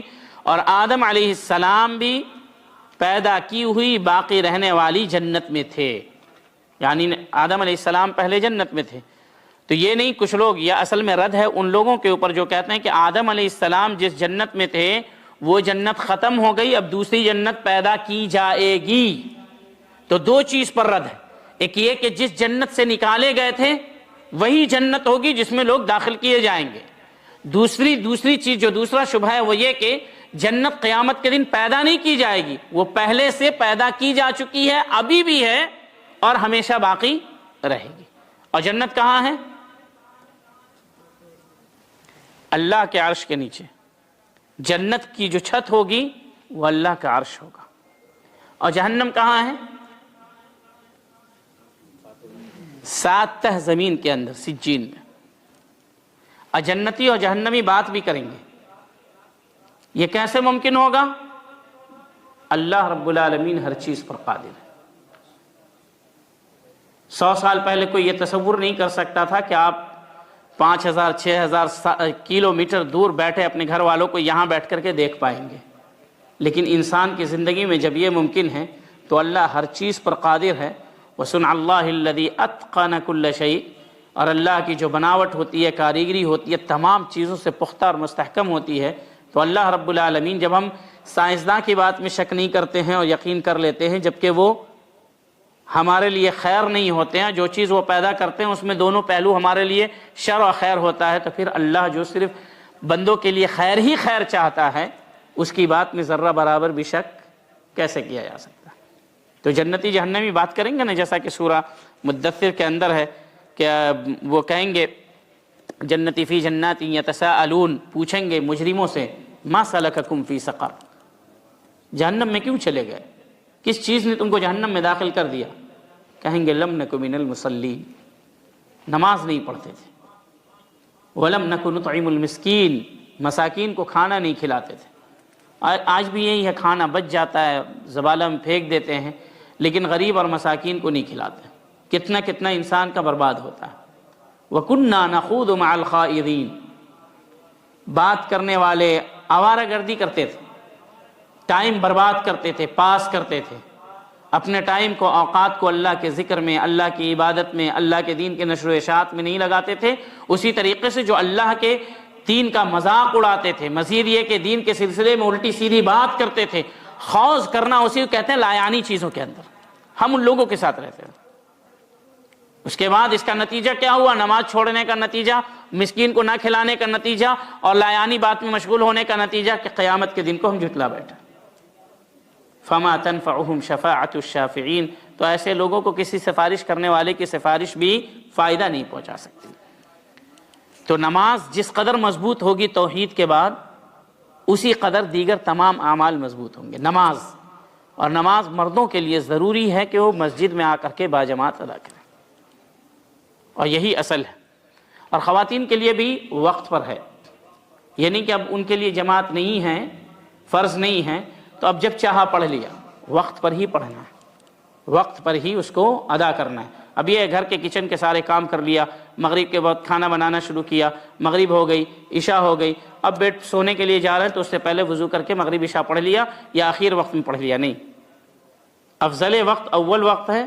اور ان الصلاۃ کانت علی المؤمنین کتابا موقوتا، کہ نماز مؤمنوں پر، تو مومن المؤمنین کے اندر مومن مرد اور مومن خواتین سب داخل ہیں، سب کے اوپر وقت پر فرض ہے۔ یہ الگ بات ہے کہ مومنین مرد جو ہیں ان کے لیے مسجد میں آ کر کے باجماعت ادا کرنا فرض ہے، لیکن مومنہ خواتین جو ہیں ان کے لیے گھر میں لیکن وقت پر ہی فرض ہے، وقت سے تاخیر کرنا درست نہیں ہے۔ اس لیے اللہ رب العالمین نے قرآن مجید میں کہا فویل للمصلین، کہ ویل ہے، خرابی ہے، بربادی ہے ان مصلیوں کے لیے الذین هم عن صلاتهم ساہون، جو اپنی نماز سے غفلت برتتے ہیں، جس کی تفسیر عبداللہ بن عباس رضی اللہ عنہما نے کی، الذین یؤخرون الصلاۃ عن اوقاتها، کہ جو لوگ اپنی نماز کو لیٹ کر کے، وقت سے تاخیر کر کے پڑھتے ہیں۔ آدم علیہ السلام کی پیدا کی ہوئی، آدم علیہ السلام بھی پیدا کی ہوئی باقی رہنے والی جنت میں تھے، مگر اللہ کی نافرمانی کرنے کے بعد انہیں اسے جنت سے نکال دیا گیا۔ کتنی نافرمانی کی تھی؟ ایک نبی تھے، پہلے نبی تھے، اللہ کے مقرب بندے تھے، اللہ کے محبوب تھے، اللہ نے سارا علم سکھایا تھا، اور یہ بھی بتا دیا تھا کہ فلاں جگہ پر مت جانا، اس سے ولا تقربا من هذه الشجرہ، اس درخت سے قریب نہ ہونا دونوں۔ تمام چیزیں صحیح تھی، شیطان کے اس میں آ کر کے اس درخت کے وہ قریب چلے گئے، یا اس کا جا کر کے اس پھل کھا لیا۔ ایک نافرمانی میں جنت سے اللہ رب العالمین نے نیچے اتار دیا، تو ہم اپنے دامن میں سینکڑوں نہیں ہزاروں نافرمانیاں لے کر کے جنت میں کیسے جا سکتے ہیں؟ لیکن توبہ کا دروازہ کھلا ہے۔ جب اس غلطی کا احساس ہوا تو فَتَلَقَّى آدَمُ مِن رَبِّهِ كَلِمَاتٍ فَتَابَ عَلَيْهِ، اللہ نے توبہ کے کلمات سکھائے کہ کہیے ربنا ظلمنا، اے ہمارے رب ہم نے ظلم کیا، ہم نے گناہ کیا، ہم نے کوتاہی کی اپنے اوپر، اے ہمارے رب تو ہمیں بخش دے۔ تو اگر نہیں بخشے گا، یہ نبی کہہ رہے ہیں، تو ہم گھاٹا اٹھانے والوں میں سے ہو جائیں گے۔ جب انبیاء ایسے کہتے تھے کہ اگر تو نہیں بخشے گا تو ہم گھاٹا اٹھانے والوں میں سے ہو جائیں گے، تو پھر ہم کس کے اوپر اعتماد اور بھروسہ کر کے بے فکری کی اور غفلت کی زندگی گزار رہے ہیں۔ اس کے بعد کہتے ہیں 22واں نقطہ ہے، 22واں فقرہ ہے والایمان بالمسیح الدجال، والایمان بالمسیح الدجال، مسیح دجال پر بھی ایمان لانا ہے، وہ حق ہے، اللہ رب العالمین اس کو بھیجے گا، اور اس کو اللہ رب العالمین کچھ ایسی چیزوں سے ایسی چیزیں دے گا جو انسانی عقل سے ماورا ہوگی، باہر ہوگی، لیکن یہ لوگوں کی آزمائش کے لیے اللہ رب العالمین دے گا۔ جس کے یہاں پہ کافارہ لکھا ہوگا اور اس کے ہاتھ میں ایک ہاتھ میں جنت ہوگی جو کہ اصل میں اس کی اصل میں جہنم ہوگی، اور ایک ہاتھ میں اس کے جہنم ہوگی جو اصل میں جنت ہوگی۔ وہ بہت بادلوں سے بھی زیادہ تیزی سے دنیا کو سیر کرے گا، لوگ اس کے فتنے میں کثرت سے گرفتار ہوں گے۔ نبی صلی اللہ علیہ وسلم اور ان سے قبل جتنے بھی انبیاء آئے، تمام انبیاء کرام نے اپنی اپنی امت کو دجال کے فتنے سے ڈرایا ہے اور بچنے کی تلقین کی ہے، اور جو جس قدر زیادہ عبادت گزار ہوگا، توحید پرست ہوگا، اللہ رب العالمین اسے دجال کے فتنے سے محفوظ رکھے گا۔ بالخصوص قرآن کی جو تلاوت کرے گا اس کو سمجھ کر کے پڑھے گا، اس لیے نبی صلی اللہ علیہ وسلم نے فرمایا جو سورہ کہف کی 10 آیتوں کی تلاوت کرے گا وہ دجال کے فتنے سے محفوظ رہے گا۔ اور نبی صلی اللہ دجال کا فتنہ کتنا بڑا ہے کہ نبی صلی اللہ علیہ وسلم نے ہر نماز میں اسے پڑھنے کا حکم دیا، اللہم انی اعوذ بک من عذاب القبر واعوذ بک من عذاب جہنم واعوذ بک من فتنة المسیح الدجال۔ ہر نماز میں، بعض اہل علم کہتے ہیں ان 6 چیزوں سے پناہ مانگنا ہر نماز میں واجب ہے، ہر نماز میں واجب ہے۔ بعض اہل علم، بعض اہل علم نے کہا کہ تاکیدی سنت ہے، آدمی کو نہیں چھوڑانا چاہیے۔ تو دجال کا فتنہ بہت بڑا فتنہ ہوگا، بہت بڑا عبادت گزار ہوگا ایک گاؤں میں، اور وہ کہے گا کیا ہے؟ کہا دجال آیا ہے۔ کہا کیا تم لوگ دجال دجال کرتے رہتے، وہ کوئی چیز تھوڑی نہ ہے، چلو ہم جا کر کے دیکھتے ہیں۔ عبادت گزار ہوگا، علم نہیں ہوگا، جائے گا، کہا کیا ہو تم؟ کہے گا کہ اللہ، میں تمہارا رب ہوں، اللہ ہوں۔ تو آدمی کہے گا نہیں، بالکل نہیں۔ تو دجال کہے گا کہ اگر میں تمہارے ماں باپ کو زندہ کر کے لا دوں تو کہے گا تب تم کو رب مان لوں گا۔ اور وہ دجال 2 شیطان کو حکم دے گا کہ بھائی اس کے ماں باپ بن کر کے آ جاؤ، اس سے گفتگو کرو، اور وہ آدمی بدل جائے گا۔ لیکن مدینے کا جو آدمی نکلے گا وہ علم والا ہوگا، جو نوجوان نکلے گا، اور اس کو جب دجال مارے گا، مار کر کے اس کے بیچ سے گزر جائے گا، پھر زندہ کر دے گا، تو کہے گا تو مجھے اب بہت زیادہ یقین ہو گیا کہ تم ہی دجال ہو۔ تو علم کا یہ فائدہ ہوتا ہے۔ تو جس قدر زیادہ علم انسان کے پاس ہوتا ہے اس قدر زیادہ وہ فتنے سے محفوظ ہوتا ہے۔ اس لیے نبی صلی اللہ علیہ وسلم نے فرمایا کہ جب کوئی اس کے نکلنے کے بارے میں سنے، من سمع بہ، کہ جو سن لے کہ دجال نکل گیا ہے، فَلْيَنْأَ عَنْهُ، تو اس سے دور رہے۔ جیسے آج کے کوئی نئی چیز آتی ہے، چلو چل کر کے دیکھتے ہیں، پوری فیملی کے ساتھ جاتے ہیں، چلو دیکھ لو۔ حتیٰ کہ کہیں پر سیلاب بھی ایسا خطرناک آیا ہوتا ہے جو گاؤں گاؤں کو ڈباتا ہے، لوگوں کے لیے وہ چیز پکنک ہوتی ہے، وہ جا کر کے دیکھتے ہیں۔ تو جیسے انسانوں کی عادت ہوتی ہے دیکھنے کے لیے جائیں گے، وہ اس کے فتنے میں گرفتار ہو جائیں گے۔ تو فتنہ اگر دیکھیں تو چلو دیکھتے ہیں کلک کر کے اس میں کیا ہے، دیکھتے ہیں مرزا کو سن کر کے کیا دیکھتے ہیں کیا بولتا ہے۔ آپ کے دیکھنے میں آپ اس کے ہو جائیں گے، اپنے نہیں رہیں گے۔ اسی سے علماء نے استدلال کیا کہ فتنے کے قریب نہیں جانا چاہیے، شبہات کے قریب نہیں جانا چاہیے۔ فلاں صاحب فلاں سے روکتے ہیں، چل کر کے دیکھتے ہیں کیا ہے اس میں، دیکھتے ہیں۔ اب جب آپ دیکھیں گے تو دیکھتے رہ جائیں گے، انہی کے ہو جائیں گے۔ علماء اس لیے نبی صلی اللہ علیہ وسلم نے کہا سنیں فَلْيَنْأَ عَنْهُ، تو اس سے دور رہے، قریب نہ جائے۔ دجال جیسے بڑا فتنہ ہے، ویسے شبہات، بدعتیوں کے شبہات بھی بہت بڑا فتنہ ہوتے ہیں، جو انسان سے اس کے دین کو ختم کر دیتے ہیں، اس کی فکر کو بدل دیتے ہیں، اس کے عقیدے کو تباہ و برباد کر دیتے ہیں۔ تو ایسے لوگوں سے جن سے علماء دور رہنے کے لیے کہیں، ان کو سننے سے منع کریں، تو جا کر کے چیک نہ کریں، ورنہ عقیدہ اور تمام چیزوں سے آپ ہاتھ دھل لیں گے۔ تو فتنے، خاص کر کے جو دجال کا فتنہ ہے، وہ دجال کا فتنہ جو ہے بہت بڑا فتنہ ہوگا، جس سے نبی صلی اللہ علیہ وسلم نے ہمیشہ پناہ مانگنے کی تلقین کی ہے۔ مہدی 3 قسم کے جو مہدی ہوں گے، وہ 3 قسم کے ہوں گے، جس کے اوپر ایمان رکھنا ضروری ہے۔ ان میں سے ایک کے اوپر ایمان رکھنا ضروری ہے۔ ایک یہودیوں کا مہدی ہے۔ یہودیوں کا مہدی کون ہے؟ دجال۔ وہ اس کا انتظار کر رہے ہیں کہ وہ آئیں گے تو ان کے ساتھ وہ لڑائی کریں گے، اور یہودی 70,000 نکلیں گے۔ نبی صلی اللہ علیہ وسلم نے فرمایا کہ جب دجال نکلے گا تو اس کے پیچھے 70,000 یہودی ہوں گے۔ دوسرے مہدی یہ کذاب ہوگا، دجال جو ہے یہ کذاب ہوگا۔ دوسرا مہدی روافض کے، جو سرداب میں چھپے ہوئے کئی ہزار سالوں سے، وہ ان کے انتظار میں ہے کہ جب وہ نکلیں گے تو پھر ہم دنیا فتح کریں گے۔ یہ دونوں کذاب۔ سچے پکے وہ مہدی ہوں گے جن کا نام محمد ہوگا اور جن کے والد کا نام عبداللہ ہوگا، اور جو حسن ابن علی ابن ابی طالب رضی اللہ عنہما کی نسل سے ہوں گے، اور ان کی بہت ساری صفات کا تذکرہ بھی کیا گیا ہے۔ اور غالباً پچھلے سال یا اسی سال یا پچھلے سال 3-4 مہینے پہلے مہدی منتظر کے اوپر یہاں پہ دورہ تدریبیہ ہوا تھا، جس میں آپ لوگوں کو بہت ساری معلومات فراہم کی گئی ہوں گی۔ تو ان کے اوپر ایمان رکھنا ضروری ہے۔ بہت سارے لوگ ایسے ہیں، کچھ اہل سنت کی طرف نسبت کرنے والے بھی ہیں، جو امام مہدی، جو مہدی اہل سنت والجماعت کے ہیں، ان کی آمد کے منکر ہیں، ان کی آمد کے منکر ہیں۔ جبکہ امام مہدی کی آمد کے سلسلے میں جو احادیث موجود ہیں وہ تواتر کی حد تک پہنچی ہوئی ہیں، یعنی متواتر احادیث ہیں۔ اب کیسے آئیں گے، کیا آئیں گے، جو اس وقت ہوں گے، کیونکہ نبی صلی اللہ علیہ وسلم کی کوئی بھی بات آج تک جھوٹی ثابت نہیں ہوئی ہے۔ وہ صادق تھے، مصدوق تھے، اللہ نے ان کی تصدیق کی تھی، ان کو سچا بنایا تھا، تو ان کی کوئی بھی بات جھوٹی کیسے ثابت ہو سکتی؟ اور ہر چیز حرف بحرف ثابت ہوتی آئی ہے۔ امام مہدی بھی قیامت کی نشانیوں میں سے ایک نشانی ہے، وہ آئیں گے، اس بات کے اوپر ایمان رکھنا ہے۔ جب وہ آئیں گے تو پھر عیسیٰ علیہ السلام بھی آئیں گے۔ پہلے مہدی علیہ السلام آئیں گے، پھر اس کے بعد عیسیٰ علیہ السلام آئیں گے۔ پہلے دجال، پھر مہدی علیہ السلام آئیں گے، اور اس کے بعد عیسیٰ علیہ السلام آئیں گے۔ عیسیٰ علیہ السلام امام مہدی کے امامت میں نماز پڑھیں گے، اور اس کے بعد قتال کریں گے دجال سے، اور دجال کو باب لط پہ ختم کریں گے، اور اس کے بعد عیسیٰ علیہ السلام کو بھی موت آئے گی۔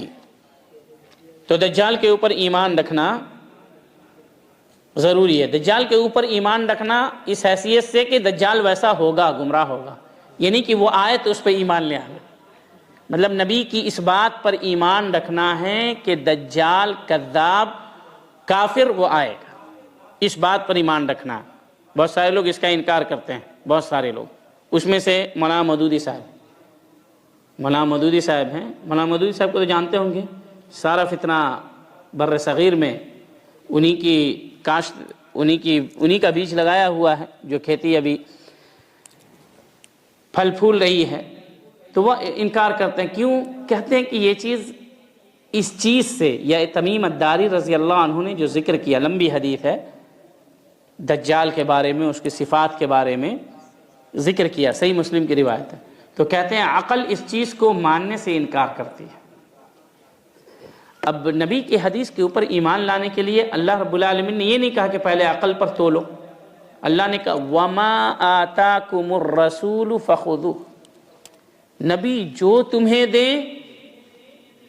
بیچ میں جیسے عقل آئے گی، عقل کو آپ معیار بنائیں گے، وہ آپ کی عاقبت دنیا ساری چیزوں کو خراب کر دے گی۔ کل بہت ساری بات عقل پر ہو چکی ہے۔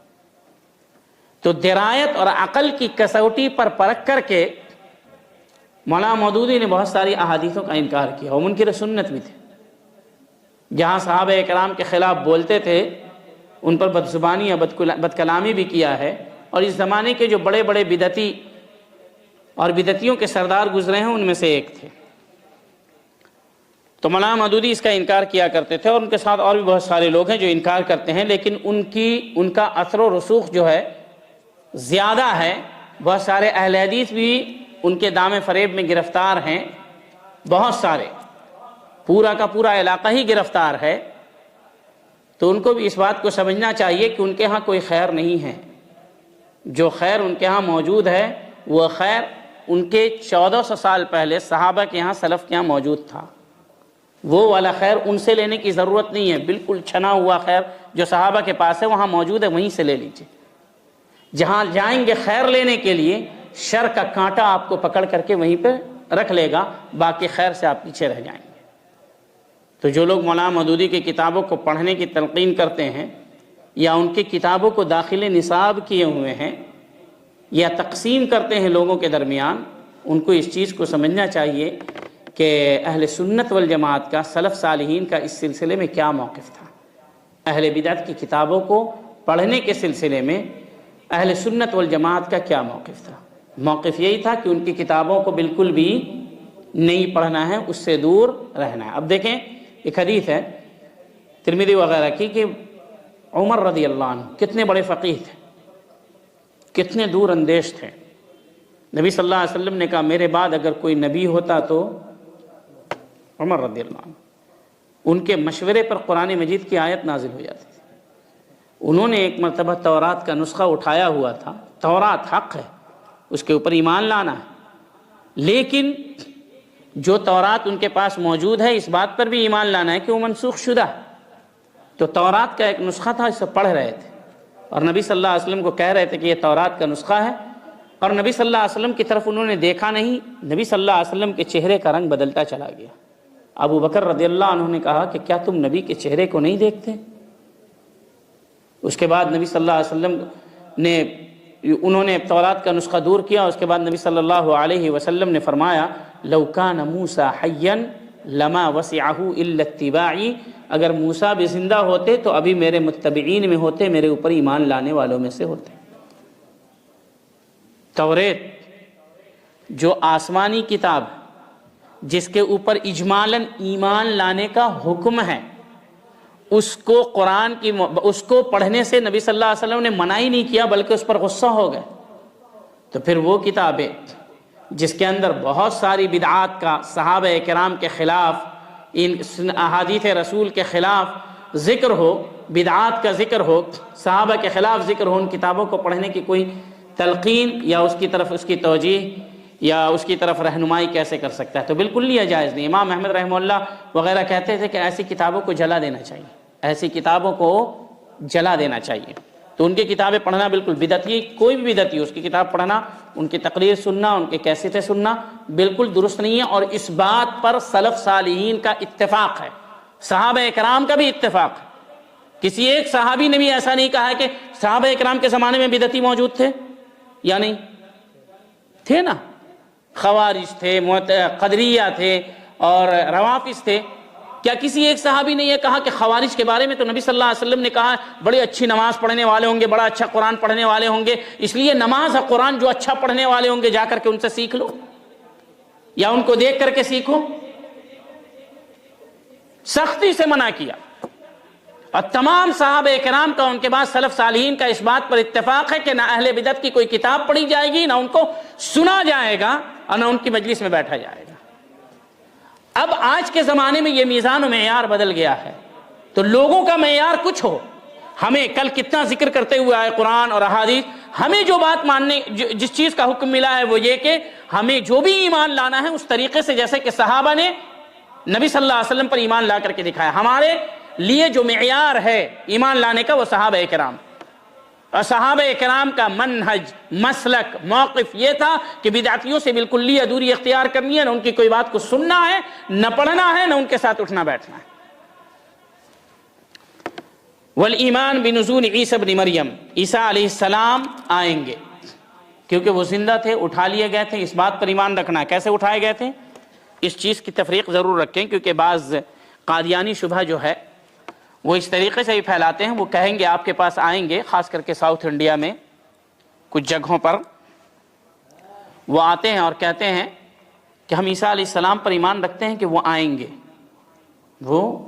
گے، لیکن جب اٹھائے گئے تو زندہ نہیں اٹھائے گئے، موت دے کر کے اٹھائے گئے۔ تو یہ اہل سنت والجماعت کے عقیدے کے بالکل خلاف ہے، زندہ اٹھائے گئے۔ وما قتلوہ یقینا بل رفعہ اللہ الیہ، ان لوگوں نے ان کو قتل نہیں کیا بلکہ اللہ نے ان کو اٹھا لیا۔ جب قتل نہیں کیا تو کیا زندہ اٹھائیں گے یا مردہ؟ اور ایک شخص کو 2 مرتبہ موت نہیں آئے گی۔ عیسیٰ علیہ السلام جب پھر آئیں گے تو ان کو وفات بھی آئے گی اور ان کو دفن بھی کیا جائے گا۔ تو ایمان عیسیٰ علیہ السلام کے نزول پر ویسے ہی رکھنا ہے جیسے کہ اہل سنت والجماعت کا عقیدہ ہے کہ عیسیٰ علیہ السلام آسمان سے اتریں گے، اس پر ایمان رکھنا ہے، اور دجال کو قتل کریں گے، شادی کریں گے۔ تو اس سلسلے میں علماء کا اختلاف ہے کہ یہ چیز ثابت ہے کہ نہیں۔ حدیث کے اندر یہ الفاظ آئے لیکن حدیث ضعیف ہے۔ وَيُصَلِّ خَلْفَ الْقَائِمِ، اور قائم کے پیچھے یعنی جو امیر ہوں گے اس ٹائم میں مہدی علیہ السلام ان کے پیچھے نماز پڑھیں گے، ان کی موت ہوگی اور مسلمان انہیں دفن بھی کریں گے۔ تو نبی صلی اللہ علیہ وسلم کی امتی میں سے ہوں گے، وہ نبی ہوں گے لیکن نبی صلی اللہ علیہ وسلم کی امت میں سے ہوں گے۔ تو جو لوگ جو قادیانی ہوتے ہیں وہ شبہ پیش کرتے ہیں اگر نبی صلی اللہ علیہ وسلم آخری نبی ہیں تو پھر عیسیٰ علیہ السلام کیسے آئیں گے؟ تو ان کو نبی بنا کر کے نہیں بھیجا جائے گا، نبی صلی اللہ علیہ وسلم کی امت کا ایک فرد بنا کر کے بھیجا جائے گا، کیونکہ اگر وہ نبی بنا کر کے آتے تو وہ خود نماز پڑھاتے، نہ کہ مہدی علیہ السلام کے پیچھے نماز پڑھتے۔ تو عیسیٰ علیہ السلام جو آئیں گے وہ آخری نبی کے طور پر نہیں، وہ تو آ چکے ہیں پہلے، لیکن اللہ رب العالمین نے قیامت کی نشانیوں میں سے ان کو رکھا ہے، وہ آئیں گے نبی صلی اللہ علیہ وسلم کے متبع اور فرما بردار بن کر کے آئیں گے، اور جو اللہ نے ذمہ داریاں ان کو دی ہوں گی وہ اس کو ادا کریں گے، اور پھر ان کی وفات بھی ہوگی اور لوگ ان کو دفن بھی کریں گے۔ ایک بات آتی ہے کہ نبی صلی اللہ علیہ وسلم کی قبر جہاں پر ہے اور جہاں پر ابو بکر و عمر رضی اللہ عنہما کی قبر ہے وہیں پر ایک جگہ خالی ہے، جیسا کہ عام طور پر لوگوں کے درمیان مشہور ہے، تو وہاں عیسیٰ علیہ السلام کو دفن کیا جائے گا۔ تو اس سلسلے میں انور شاہ کشمیری الحنفی دیوبندی رحمہ اللہ ہیں، انہوں نے ایک کتاب لکھی ہے اس کے اوپر، عیسیٰ علیہ السلام کے وفات پر یا وہ کہاں پر دفن ہوں گے اس سلسلے میں حدیث جمع کیا۔ انہوں نے اس حدیث کو حسن قرار دیا کہ وہاں پر ان کو دفن کیا جائے گا، لیکن صحیح بات یہ ہے کہ تمام طرق سے یہ حدیث ضعیف ہے، تمام طرق سے وہاں پر جو دفن ہونے والی حدیث ہے دیگر محققین نے اور بہت بڑے بڑے محققین نے اس کو ضعیف قرار دیا کہ عیسیٰ علیہ السلام ان کے ساتھ دفن نہیں ہوں گے، یعنی ابو بکر عمر رضی اللہ عنہما کے پاس جو جگہ خالی ہے جیسا کہ لوگ کہتے ہیں وہاں پر دفن نہیں ہوں گے۔ اس سلسلے میں جو حدیث وارد ہیں وہ ضعیف ہیں۔ اس کے بعد کہتے ہیں مزید یہ کہ جو مہدی علیہ السلام کے سلسلے میں بات آئی کہ ان کو خلافت ملے گی، تو بعض علماء یہ حکمت بیان کرتے ہیں چونکہ وہ حسن رضی اللہ عنہ کے خاندان سے ہوں گے، ابھی میں نے بتایا، تو حسن رضی اللہ عنہ نے خلافت سے تنازل کیا تھا، تو اللہ نے بطور تکریم یہ بات رکھی ہے کہ انہی کی نسل سے ایک شخص آئیں گے تو وہ خلافت ان کو ملے گی۔ علماء نے یہ نقطہ بیان کیا ہے کہ جو انسان اللہ کی خاطر کسی چیز کو چھوڑ دیتا ہے اللہ رب العالمین اس سے بہتر وہ چیز عطا کرتا ہے۔ اس سے استدلال کرتے ہوئے لوگوں نے کہا ہے کہ وہ حسن علیہ السلام کے خاندان سے حسن رضی اللہ عنہ کے خاندان سے ہوں گے اور ان کو خلافت ملے گی، اور اس کی وجہ یہ ہے کہ حسن رضی اللہ عنہ نے معاویہ رضی اللہ عنہ کے لیے خلافت سے تنازل اختیار کیا تھا، انہیں خلافت سونپ دیا تھا تاکہ مسلمان متحد ہو جائیں، پھر سے خون نہ بہے، آپسی اختلاف کے شکار نہ ہوں۔ اس کے بعد کہتے ہیں کہ اس بات پر ایمان رکھنا ہے کہ ایمان قول و عمل اور عمل، الایمان قول و عمل وعمل و قول و نیت و اصابہ، کہ ایمان کہتے ہیں قول و عمل کو اور نیت کو اور اتباع سنت کو، نیت کو اور اتباع سنت کو۔ ایمان کا اصل مطلب ہوتا ہے تصدیق، ایمان کا اصل مطلب ہوتا ہے تصدیق، اور شیخ الاسلام ابن تیمیہ رحمہ اللہ تصدیق سے بھی زائد چیز مانتے ہیں ایمان میں۔ ایمان کا تو بھی معنی تصدیق ہے، لیکن ایمان اپنے معنی میں جو ہے وہ تصدیق سے زائد کی چیز ہے۔ تو ایمان صرف معرفت کا نام نہیں کہ اللہ رب العالمین کو جاننا، دل سے جاننا ایمان ہے، تو دل سے اللہ رب العالمین کو تو شیطان بھی جانتا تھا، معرفت تھی نا، تب نہ اس نے کہا ربی انظرنی الی یوم یبعثون، اے اللہ قیامت تک کے لیے مہلت دے۔ اگر وہ رب کو رب نہیں جانتا تو مہلت کیسے مانگتا اور رب کہہ کر کے کیسے خطاب کرتا؟ اس طریقے سے موسیٰ علیہ السلام نے فرعون سے کہا کہ تمہیں پتہ ہے کہ اللہ رب العالمین کے بارے میں، تو اگر فرعون کو پتہ نہیں ہوتا تو موسیٰ علیہ السلام انہیں خطاب کیسے کرتے کہ تمہیں پتہ ہے؟ تو معرفت قلبی فرعون کو اور شیطان کو حاصل تھی۔ اور عجیب طرفہ تماشا یہ ہے کہ اسی معرفت کی بنیاد پر ابن عربی زندیق نے شیطان کو اور فرعون کو مومنوں میں داخل کیا، کتاب لکھی ہے۔ تو اس لیے گمراہیاں اس قدر ہے کہ کسی کے ہاں فرعون بھی ایمان والے میں سے ہو جاتا ہے اور کسی کے ہاں حجاج بھی منصف بادشاہ ہو جاتا ہے۔ تو ان تمام فتنوں سے بچنے کا جو راستہ ہے وہ یہی کہ اہل علم سے آپ اپنے تعلقات کو جڑے رہیں اور ان سے تعلقات، علمی تعلقات جو ہیں وہ باقی رکھیں۔ تو ایمان صرف دل کا نام نہیں ہے کہ دل سے اللہ کو پہچان لیا، ایمان دل سے تصدیق کا نام ہے، قول و عمل، اور زبان سے اقرار کا بھی نام ہے، اور اس کے ساتھ ساتھ اس کے اوپر عمل کرنے کا بھی نام ہے۔ چنانچہ جو لوگ کہتے ہیں کہ ایمان صرف دل کی معرفت کا نام ہے، قول و عمل کی ضرورت نہیں ہے، وہ مرجئہ۔ اور جو کہتے ہیں کہ ایمان قول و عمل، ایمان یعنی اعتقاد، قول اور عمل تینوں ہیں، وہ اہل سنت والجماعت ہے۔ اہل سنت اور جماعت اور خوارج و معتزلہ میں فرق یہ ہے کہ خوارج بھی کہتے ہیں کہ ایمان قول و عمل کا نام ہے، لیکن ایمان نہ زیادہ ہوتا ہے نہ کم ہوتا ہے، اور اہل سنت والجماعت کہتے ہیں کہ ایمان میں زیادتی بھی ہوتی ہے اور کمی بھی ہوتی ہے۔ اس لیے خوارج و معتزلہ کے ہاں اگر کوئی انسان گناہ کر لیتا ہے تو دائرہ اسلام سے خارج ہو جاتا ہے، کیونکہ ایمان میں زیادتی کمی نہیں ہوتی، گناہ کرنے سے پورا ایمان ختم ہوتا ہے اور نیکی کرنے سے پورا ایمان باقی رہتا ہے۔ اور اہل سنت والجماعت کہتے ہیں کہ گناہ کرتا ہے تو ایمان گھٹتا ہے، پھر نیکی کرنے سے ایمان بڑھتا چلا جاتا ہے، جیسا کہ اللہ رب العالمین نے فرمایا انما المؤمنون الذین اذا ذکر اللہ وجلت قلوبهم واذا تلیت علیہم آیاتہ زادتہم ایمانا، کہ جب آیتیں تلاوت کی جاتی ہے تو لوگوں کے ایمان میں زیادتی ہوتی ہے، اور یہ محسوس شدہ بات ہے، اس کے اوپر اہل علم کا اتفاق ہے، تو کوئی بھی ایمان جس میں اقرار نہیں ہو اور جس میں عمل نہیں ہو وہ ایمان نہیں کہلاتا ہے۔ تو ایمان دل کی تصدیق کا، زبان سے اقرار کا اور عمل سے اس کو برتنے کا نام ایمان ہے، اور اسی میں نیت و اصابہ، یعنی کہ آپ کا عمل جو ہو وہ سنت کے موافق ہو۔ نیت و اصابہ کا مطلب شیخ صالح الفوزان حفظہ اللہ بیان کرتے ہیں ای وفقا للسنہ، کہ عمل تو ہو لیکن بدعتیوں والا عمل نہ ہو، سنت کے موافق عمل ہو، تو جا کر کے مکمل ایمان ہوگا۔ اور اس بات پر بھی ایمان رکھنا ہے کہ ایمان زیادہ ہوتا ہے اور کم ہوتا ہے، بس اوقات اتنا کم ہوتا ہے کہ ایمان سے انسان نکل جاتا ہے، بس اوقات بڑھتا جاتا ہے اور اللہ کی قربت ملتی جاتی ہے اور بہت پختہ مومن ہو جاتا ہے۔ تو یہ ایمان رکھنا ضروری ہے کہ ایمان نام ہے دل سے تصدیق کا، زبان سے اقرار کا، اور اعضاء و جوارح سے کرنے کا، عمل کی صورت میں کرنے کا۔ مزید یہ کہ یہ ایمان بڑھتا بھی ہے اور گھٹتا بھی ہے۔ یہ 5 چیز کو اگر مانیں گے تو آپ اہل سنت کہلائیں گے۔ اگر 5 چیز کو نہیں مانتے ہیں، آپ کہیں گے صرف گھٹتا چلا جاتا ہے گناہ کرنے سے، تو خوارج و معتزلہ کی صف میں چل جائیں گے۔ اور آپ کہیں گے کہ نہیں بالکل نہیں گھٹتا، کبھی جتنا بھی گناہ کر لو نہیں گھٹتا، بڑھتا چلا جاتا ہے، تو آپ مرجئہ ہو جائیں گے۔ تو اس لیے اس بات پر ایمان رکھنا ہے کہ ایمان دل سے تصدیق، زبان سے اقرار اور عمل سے برتنے کا نام ہے۔ جو ایمان نیکی کرنے سے بڑھتا ہے اور برائی کرنے سے گھٹتا ہے۔ اس کے بعد نبی صلی اللہ علیہ وسلم، اس کے بعد امام بربہاری رحمہ اللہ فرماتے ہیں کہ اس امت کے سب سے بہتر شخص، اس امت کے نبی صلی اللہ علیہ وسلم کی وفات کے بعد اس امت کے سب سے بہتر، ترتیب وار سب سے بہتر شخص ابو بکر صدیق رضی اللہ عنہ، پھر ان کے بعد عمر رضی اللہ عنہ، اور پھر ان کے بعد عثمان رضی اللہ عنہ ہیں۔ ابن عمر رضی اللہ عنہما سے اسی طرح مروی ہے، یعنی اسی ترتیب سے ایمان رکھنا ہے۔ 2 چیزیں ہیں، ایک خلافت کی ترتیب ہے اور ایک افضلیت کی ترتیب ہے۔ دونوں باتوں کو اچھے سمجھیے گا.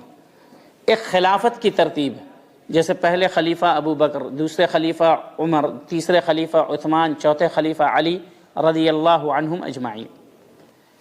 اب اس ترتیب میں کوئی اختلاف کرے گا تو پھر وہ بدعتی ہوگا. خلافت کی ترتیب میں پہلے خلیفہ ابو بکر، اسی ترتیب سے ایمان لانا ہے، کیونکہ اس پر اجماع واقع ہے اور اجماع کی مخالفت کرنے والا گمراہ ہے. پہلے ابو بکر رضی اللہ عنہ، دوسرے خلیفہ عمر رضی اللہ عنہ، تیسرے عثمان رضی اللہ عنہ، چوتھے علی رضی اللہ عنہ. تو خلافت کی جو ترتیب ہے اس پر اجماع ہے. افضلیت کی جو ترتیب ہے اس میں اختلاف ہے کہ عثمان و علی رضی اللہ عنہما کے درمیان افضل کون ہے. تو کچھ لوگ علی رضی اللہ عنہ کو افضل قرار دیتے ہیں، کچھ عثمان رضی اللہ عنہ کو افضل قرار دیتے ہیں، لیکن راجح بات یہ ہے تمام دلائل کی روشنی میں کہ عثمان رضی اللہ عنہ علی رضی اللہ عنہ سے افضل ہیں. تو اس میں اختلاف ہے. تو اگر کوئی تقدیم کرتا ہے تو وہ گمراہی لازم نہیں آئے گی جو خلافت کی ترتیب میں اختلاف کی وجہ سے آتی ہے. تو یہ دو علماء نے یہ دو چیزیں بیان کی ہے کہ خلافت کی جو ترتیب ہے، جیسے ترتیب ہے ویسے ہی ایمان رکھنا، اس میں آگے پیچھے نہیں کر سکتے، ورنہ کرنے والا گمراہ ہوگا، کیونکہ اس پہ اجماع واقع ہے. البتہ افضلیت کی جو ترتیب ہے اس میں عثمان و علی رضی اللہ عنہما کے درمیان، ان کی افضلیت کے درمیان اختلاف ہے، اور سب کے سب صحابی ہیں. افضلیت بتانے کا مطلب یہ نہیں ہے کہ یہ بڑے ہیں ان کے اندر کچھ کمی ہے. تمام صحابی، تمام کے تمام صحابی، اور اللہ جن کو چاہے، جن کے منزلے کو چاہے بلند کر دے. اللہ سب سے راضی ہیں. اللہ تعالیٰ وَكُلًّا وَعَدَ اللَّهُ الْحُسْنَى، ہر صحابی کو اللہ رب العالمین جنت دے گا. جن کی صحبت یعنی جن کی صحابیت کا ثبوت ملتا ہے، ثابت ہے، تمام اللہ کے قریبی بندے ہیں اور اللہ ان سے خوش ہے، وہ لوگ اللہ سے خوش تھے. یہ افضلیت اور فضیلت کا جو ذکر آتا ہے اس لیے تاکہ ہمیں پتہ چل سکے کہ کن کو کتنے اعمال کرنے کی وجہ سے، کتنی قربانیاں دینے کی وجہ سے، اور اسلام میں کتنے پہلے داخل ہونے کی وجہ سے اللہ رب العالمین نے فضیلت بخشی ہے، تاکہ ہمیں ترغیب اور شوق مل سکے کہ ہم بھی ان کے نقش قدم پر چل کر کے اس قسم کے اعمال انجام دے سکیں. افضلیت کا مطلب یہ نہیں ہوتا ہے اب جیسے میں کہہ دوں کہ فلاں صاحب عالم ہے، اس کا یہ مطلب نہیں کہ سب جاہل ہیں. صرف ان کا علم ثابت کرنا ہے، دوسرے کو جاہل ثابت کرنا مقصود نہیں. تو کسی ایک صحابی کو یا 10 صحابی کو اگر ہم فضیلت والا ثابت کر رہے ہیں تو یہ نہیں کہ دوسرے صحابی مفضول ہیں. اب جیسے مثال کے طور پر ایک صحابی سے ایک یہودی کی ملاقات ہوئی، اس یہودی نے کہہ دیا یونس علیہ السلام، موسیٰ علیہ السلام یا یونس علیہ السلام یا عزیر علیہ السلام، تینوں میں سے کسی ایک نبی کو کہا کہ وہ نبی صلی اللہ علیہ وسلم سے افضل ہے. اس صحابی نے ان کو ایک تھپڑ مارا. وہ یہودی شکایت لے کر کے نبی صلی اللہ علیہ وسلم کے پاس حاضر ہوا. تو نبی صلی اللہ علیہ وسلم نے صحابی کو بلایا، کہا کیوں مارا؟ کہا کہ یہ فلاں نبی کو آپ سے افضل قرار دے رہا تھا. تو نبی صلی اللہ علیہ وسلم نے فرمایا لا تفضلونی علی یونس ابن متى، مجھے یونس علیہ السلام کے اوپر فضیلت مت دو. یہ کیسی بات ہے؟ یہ بات خود نبی صلی اللہ علیہ وسلم کہہ رہے ہیں، صحیح بخاری کی روایت. نبی صلی اللہ علیہ وسلم تو ان سے بھی افضل ہیں، لیکن یہ کیسی بات ہے؟ تو علماء نے کہا ہے سامنے والے کو سمجھانے کے لیے کہ مجھے اس اعتبار سے فضیلت مت دو کہ دوسرے کا درجہ کم ہو جائے، ورنہ نبی صلی اللہ علیہ وسلم سید ہیں، سردار ہیں، سب سے افضل ہیں. وَأَفْضَلُهُمْ فَضْلًا، سب سے افضل ہیں. لیکن اگر اس فضیلت کو بیان کرنے سے دوسرے نبی کی تنقیص لازم آتی ہے تو ایسی فضیلت جائز نہیں. تو عمومی فضیلت بیان کریں، یہ نہیں کہ فلاں نبی سے فلاں نبی افضل ہیں. آپ کہیں تمام نبی افضل ہیں، ہمارے نبی صلی اللہ علیہ وسلم سب سے افضل ہیں کیونکہ انہیں اللہ رب العالمین نے افضل قرار دیا. تمام صحابہ اکرام محترم ہیں، افضل ہیں، لیکن سب سے افضل ابو بکر صدیق رضی اللہ عنہ ہیں، پھر عمر رضی اللہ عنہ، پھر عثمان رضی اللہ عنہ، پھر علی رضی اللہ عنہ، کیونکہ نبی صلی اللہ علیہ وسلم نے ان کا درجہ اسی طریقے سے رکھا. تو ایک کی فضیلت ثابت کرنے سے دوسرے کی تنقیص لازم نہیں آتی، اور اگر کسی کی فضیلت ثابت کرنے سے ایسا لگتا ہے کہ کسی صحابی کی تنقیص لازم آتی ہے تو اسے توبہ کرنا چاہیے، کیونکہ تنقیص صحابہ کی شان میں تنقیص کرنا جرم ہے، بہت بڑا جرم ہے، کیونکہ صحابہ ہمارے عقیدے اور ایمان کا حصہ ہیں. ان سے محبت ایمان ہے، ان سے بغض یا ان کی شان میں تنقیص نفاق ہے. تو اس لیے صحابہ کرام کی فضیلت بیان کرتے وقت یہ چیز خیال میں رہنی چاہیے.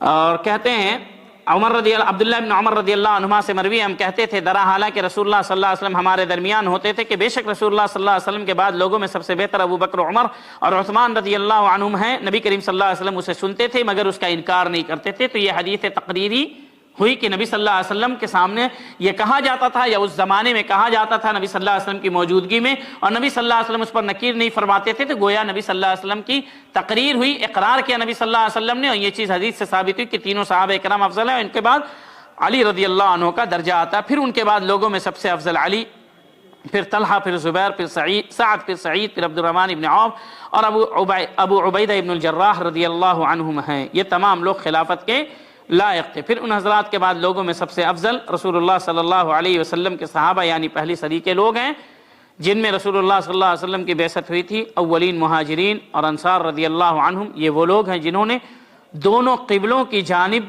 نماز پڑھی ہے. پھر ان لوگوں کے بعد سب سے افضل وہ ہیں جنہوں نے ایک دن یا ایک مہینہ یا ایک سال یا اس سے کم یا اس سے زیادہ رسول اللہ صلی اللہ علیہ وسلم کی صحبت پائی. مطلب یہ کہ اگر کسی نے ایک دن کی بھی نبی صلی اللہ علیہ وسلم کی رفاقت کسی کو نصیب ہوئی، ساتھ نصیب ہوا ہے، ایک دن نہیں بلکہ ایک گھڑی کا بھی، اور ایمان کی حالت میں، تو وہ کیا ہے؟ صحابی. تو پھر معاویہ رضی اللہ عنہ کو تو ایک عرصہ نصیب ہوا ہے. تو ان کی صحبت پہ شک کرنے والے یہ رافضیت نواز لوگ یا ان کی صحابیت میں شک کرنے والے یقیناً رافضیت نواز لوگ ہیں، جو معتزلہ اور ان جیسے لوگ جو روافض ہیں ان کی کمر کو مضبوط کرنے والے لوگ ہیں، اور یہ بدعتیوں کا شیوا ہے. تو جن کے بارے میں ثابت ہے کہ نبی صلی اللہ علیہ وسلم سے انہوں نے ایمان کی حالت میں ایک دن یا ایک گھڑی بھی ملاقات کی ہے، وہ صحابی ہیں، اور ان کو وہ تمام چیزیں حاصل ہوں گی جو دیگر صحابہ اکرام کو عمومی طور پر حاصل ہوتی ہے. چنانچہ ان کے لیے دعائے رحمت کرو، ان کی فضیلت بیان کرو، ان کی لغزش ذکر کرنے سے باز رہو، ان میں سے کسی کا ذکر خیر کے بغیر ذکر نہ کرو، کیونکہ نبی صلی اللہ علیہ وسلم کا ارشاد ہے کہ میرے صحابی رضی اللہ عنہم کا ذکر کیا جائے تو رک جاؤ.